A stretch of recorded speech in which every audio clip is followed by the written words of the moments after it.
प्रणाम। एक विनती है आपसे। कहिए राजन। पिछले कई दिनों से मेरे स्वप्न में मेरे पिताश्री आ रहे हैं।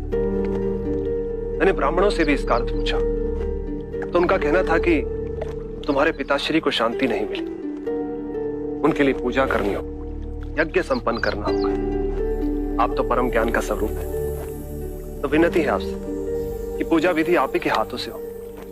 जो मेरे पिताश्री तक पहुंचे उन्हें मुक्ति मिले, जीवन मरण के इस चक्र से वो मोक्ष पाले। अवश्य राजन।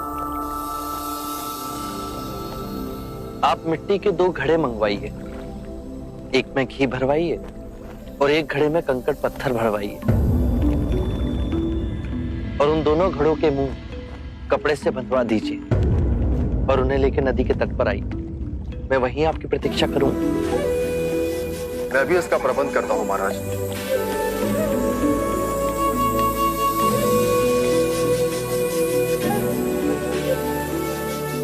महाराज, अब आप इन दोनों घड़ों को पानी में डाल दीजिए।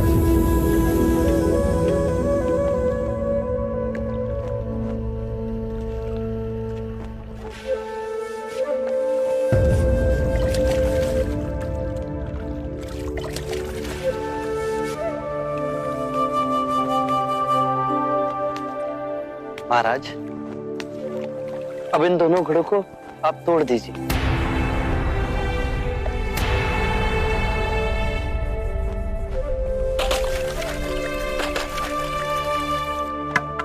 महाराज, अब आप ध्यान से देखिए घी ऊपर उठ पानी पर तैरने लगा। अब बताइए, मेरे या किसी और के पूजा पाठ करने से क्या यह घी नीचे बैठ सकता है? असंभव। ये तो घी का स्वभाव ही नहीं। सत्य कहा आप। उसी प्रकार किसी भी पूजा पाठ, विधि विधान, कर्म कांड के द्वारा पानी के अंदर डूबे हुए कंकड़ पत्थर क्या ऊपर आ तैर सकते हैं? नहीं बुद्ध, ये तो प्रकृति के नियम के विरुद्ध है। तो हम प्रकृति से भिन्न कैसे हुए?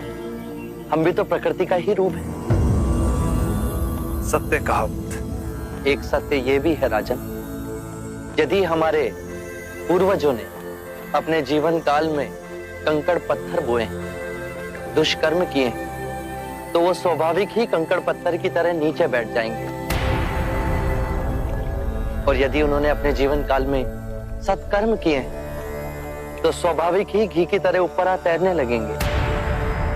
जो बोएंगे वही काटेंगे। परंतु इस शरीर रूपी जीवन काल में ही नहीं, अपितु इस शरीर रूपी जीवन काल के पश्चात वाली यात्रा में भी हम जैसे कर्म करेंगे वैसा ही फल मिलेगा। अब बताइए, इस प्रकृति के नियम को कोई पूजा पाठ, कर्म कांड, विधि विधान, यज्ञ हवन मिटा सकता है? राजन, मैं भी इसको नहीं बदल सकता। केवल अच्छे कर्म ही मनुष्य की मुक्ति का द्वार खोलेंगे। ये कैसी तलवार है आपके हाथ में जो एक क्षण में सारे झूठ काट केवल ज्ञान को प्रकाशित करती है? ना जाने कितने जन्मों और भटकता में यदि आपकी कृपा ना होती, इस एक क्षण में आपने अपनी अदृश्य तलवार से मेरे अहंकार का सर भी काट दिया। धन्य है प्रभु।